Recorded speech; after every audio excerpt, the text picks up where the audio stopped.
Assalamualaikum warahmatullahi wabarakatuh. Nama saya Yunifa Hapni dari Lokal B6 semester 2. Mata pelajaran Metode Studi Islam NIM 2381130225. Dosen pengampu Bapak Ansarullah SAG MAG. Di sini saya akan menyimpulkan studi pemahaman Islam. Yang pertama adalah pengertian fikih. Imam Abdul Mualli Al-Jawaini yang wafat pada tahun 1085 Masehi, seorang guru besar Madrasah Nizamiyah atau bisa disebut Imam Al-Haramain. Dalam Al-Waraqat mendefinisikan fikih sebagai berikut. Ma'rifatul ahkami syar'iyatul lati tariquha li'ijtihadi, artinya mengetahui hukum-hukum syariat melalui metode ijtihad. Dari definisi di atas, Imam Jalaluddin Al-Mahalli mencontohkan di antaranya mengetahui hukum wajib dalam niat wudu, hukum sunnah pada sholat witir, niat malam hari untuk berpuasa Ramadan adalah syarat wajib, dan lain sebagainya. Semua hukum tersebut diketahui dengan jalan ijtihad oleh para ulama. Lebih jelasnya lagi, Imam Mahalli menyebutkan fikih sekira-kira artinya fikih adalah mengetahui hukum-hukum syariat Nabi Muhammad SAW yang bersifat aplikatif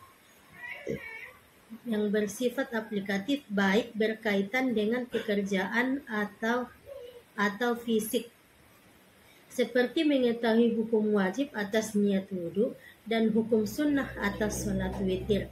Pengetahuan itu harus diusahakan melalui dalil-dalil parsial. Kitab-kitab usul fikih para ulama membedakan ruang kajian antara fikih dan usul fikih. Jika fikih lebih fokus ke hukum-hukum parsial yang diketahui melalui ijtihad, berbicara fikih berarti tidak lepas dari pembahasan hukum Islam. Dan yang kedua adalah perkembangan fikih. Menurut Abdul Wahab Khalaf yang wafat pada tahun 1956 Masehi, salah seorang ulama fakar usul fikih dari Mesir, dalam sejarahnya fikih terbagi menjadi 3 periode. Periode yang pertama adalah pada masa Nabi Muhammad SAW masih hidup. Pada dasarnya, hukum atas suatu perbuatan sudah terbentuk sejak zaman Rasulullah SAW. Sejak pertama kali Islam itu hadir, karena Islam sendiri sejak awal sudah bermuatan akidah, akhlak, dan hukum atas perbuatan manusia.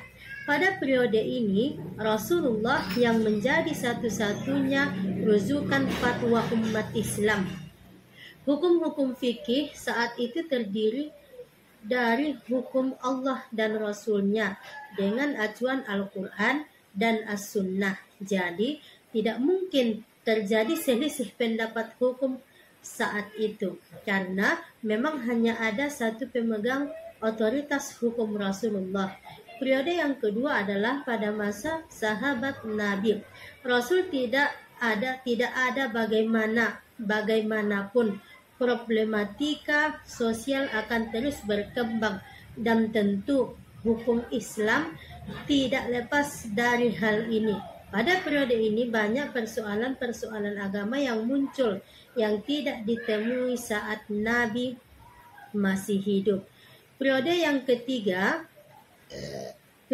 ketiga yaitu periode tabi'in dan para imam mujtahid abad dan yang ketiga Hijriyah. Abad yang kedua dan yang ketiga pada Hijriyah. Pada periode ini bukan hanya periodisasi yang menjadi faktor perkembangan hukum fikih semakin kompleks, tetapi juga karena semakin luasnya kekuasaan Islam dan banyaknya pemeluk Islam dari penjuru dunia dengan pluralitas sosiokultur yang dan geografis. Tentu masalah yang dihadapi umat Islam terutama para imam mujtahid lebih serius. Pada akhirnya semua itu mendorong para imam mujtahid untuk memperluas medan ijtihad dan menetapkan hukum syara atas semua peristiwa jurisprudensi Islam secara membuka bahasan dan pandangan baru bagi mereka. Ketetapan hukum pada periode sebelumnya tetap menjadi acuan periode ini. Cukup sekian yang dapat saya sampaikan. Assalamualaikum warahmatullahi wabarakatuh.